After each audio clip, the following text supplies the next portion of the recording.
Karyn Bryant for MMA H.E.A.T. I'm here with Phil, Mr. Wonderful, of course, Phil Davis, and Tyron Woodley, the chosen one. And actually, the three of us today are in Los Angeles, part of the Black History Month tour for the UFC. First and foremost, Phil, I'll just ask you, why did you want to be a part of this whole experience this week? This is just, it's awesome to be able to be a part of the Black History Month tour. Whether it's Black History Month or not, it's just great to be a part of giving back to the community, to the Black community, just being a part of helping out and using your celebrity to help out some kids in need is just, it's an awesome opportunity anytime. For me, it's just the same thing he said, but also just to inspire and give hope too. You know, when you think about, the boys and club days when you were younger and going through there, you see all these athletes and you see these people that you want to, model after and do. I'm just glad that the UFC thought we would be good spokespersons for these young kids, to kind of inspire them to do something better.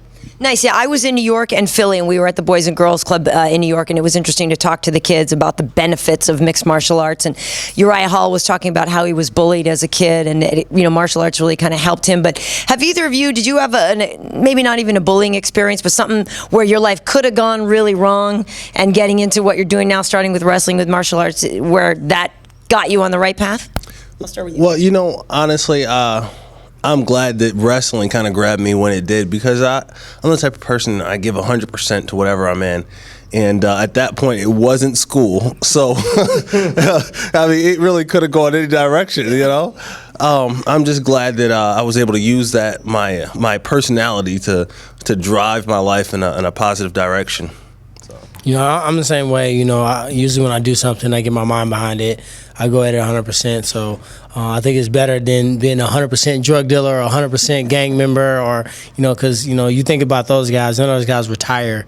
Those guys go to jail or die. And I think for me, just growing up in St. Louis and being exposed to gangs and drug trafficking and things like that, it was a part of my everyday life. So for me, it was nothing extraordinary, something that I just thought happened. So for me to get outside, and go into wrestling, which not a lot of African Americans kids were in wrestling. Mm-hmm. So it's kind of, for me, getting into something that everybody wasn't into, something that was one-on-one sport.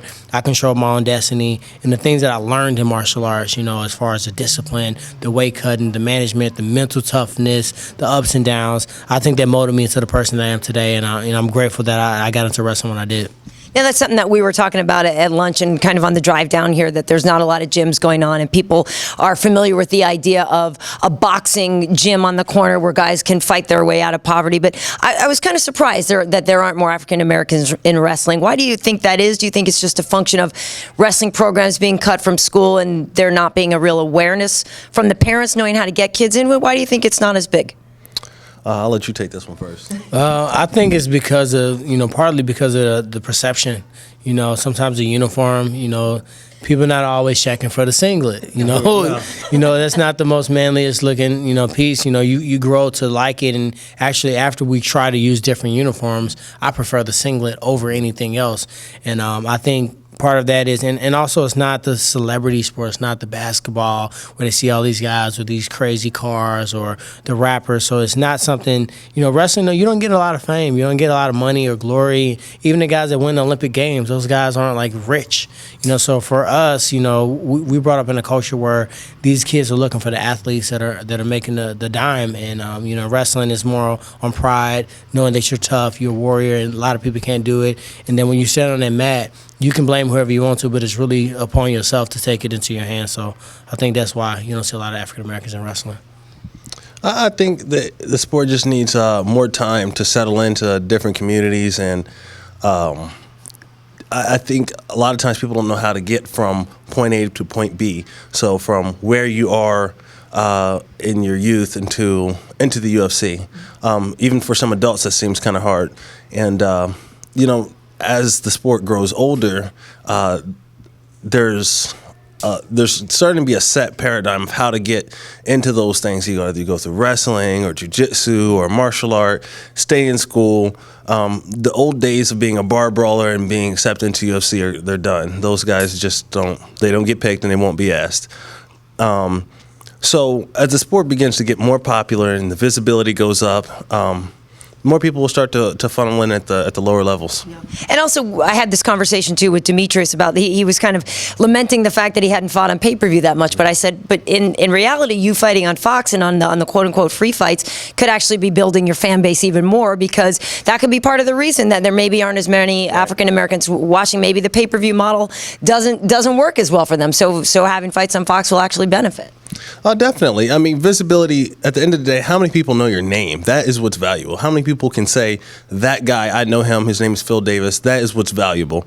And the more you're on TV, whether it's free or pay-per-view, it's a plus. Yeah, I didn't mind. I fought a couple of fights on FX, and I didn't mind it because for me, it was a chance to get the fans a chance to know you.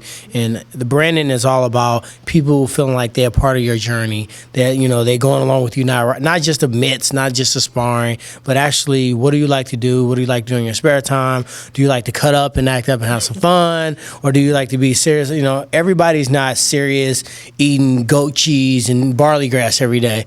We do. We're real people. We're humans, and I think the more you let people in, the more you're comfortable letting people in on your life, the more they'll want to follow your journey. And then that's how you start getting more followers, which can lead to better sponsors, which can lead to better fights. So for us, it's just it's a business. So, fighting on FX is not a bad thing, or Fox or Fox Sports 1. All those different outlets give you a chance for a lot of people to get to view you and get to know your story.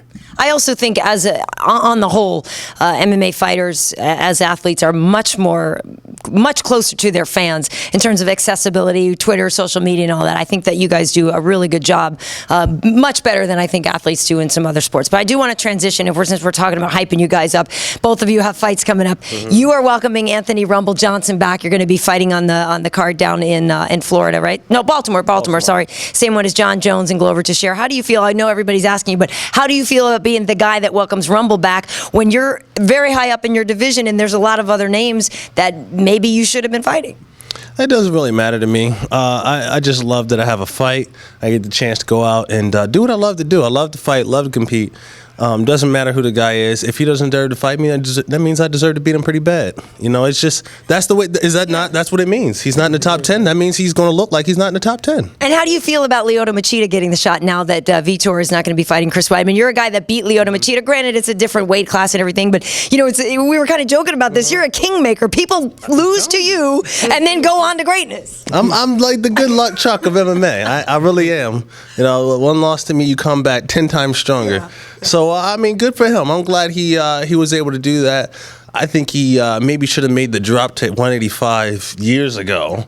But I get it. He had a buddy, Anderson Silva, who was the champion of that weight class. He didn't want to go against him. And now he gets the chance to be the king of that weight. So more power to him.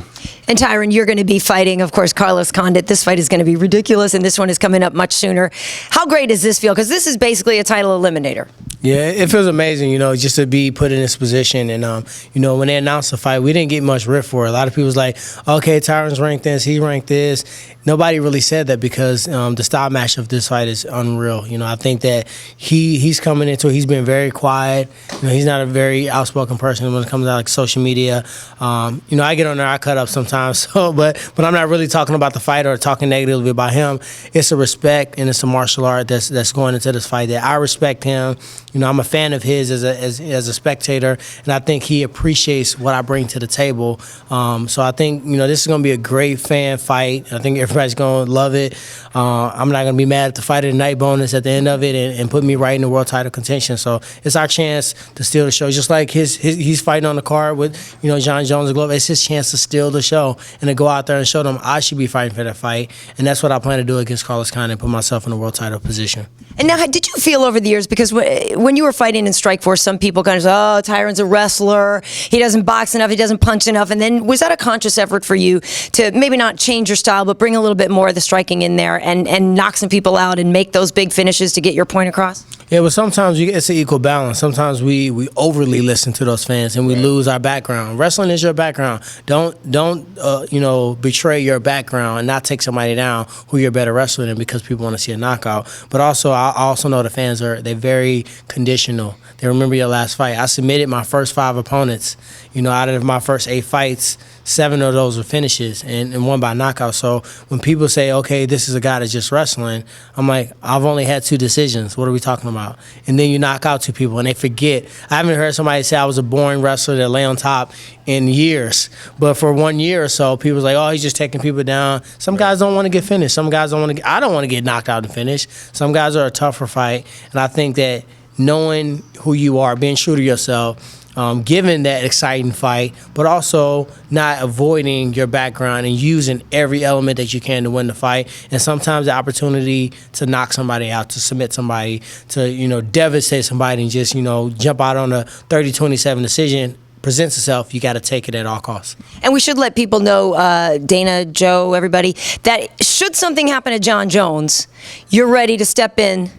Not only should something happen to John Jones, will I step in, something very well could happen to John Jones. And in the event that this should happen, print the posters. I'm ready. Glover Teixeira versus Phil Davis, Mr. Wonderful, UFC 172, live in Baltimore, Maryland.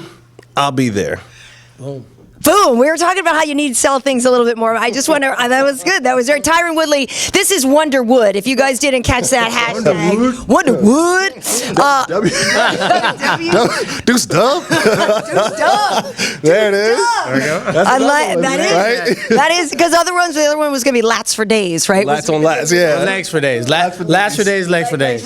But I do want to touch on the other hot button issue of the day, which is TRT. There was a big ruling by NSAC. They're not going to allow it anymore. UFC is getting really behind it, saying they don't want it anymore. How have you guys felt? Obviously, you have faced people who have been on TRT. How do you feel about it? And because certainly people look at you too, the way you guys are built, and they're like, I know that guy is juicing. Yeah, I've been knowing Tyron for about 8 years now, and honest to God, we have looked the same. As long as we've known each other, we've looked the same. I mean, a little bit bigger now. Yeah. But, and we used to be in some of the most stringent testing there is, NCAA and Olympic testing. That's it. That's the top level of testing.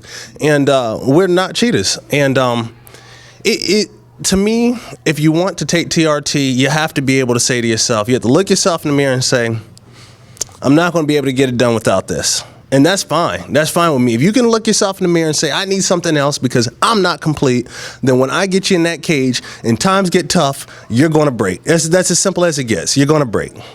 Tyron? I think I don't use it because I don't need it. And I think that God's blessed me with gifts. And in addition to gifts, he's blessed me with that mindset that Phil's talking about, being able to feel that injury, feel sore. He fought a fight. He said he was sick and didn't feel well. He still went out there and fought and won. I think mentally, you got to be able to be in the trenches and know that you can go through the red zone and come out clean and come out with the win, because at the end of the day, we're only going to be in this position, this window, for a small period of our life. So, people that feel like they need to use testosterone replacement or any other thing, as long as when you test positive, don't act like you got it from GNC. Don't act like somebody slipped it in your protein shake. If you're going to take it and you test positive and it's against the limits, be willing to absorb the penalty and the fine and the scrutiny that comes with it. So I try to stay as neutral as possible because I know people are out there using it. I don't want to get in a position where I'm like saying you, and talking specifically to people.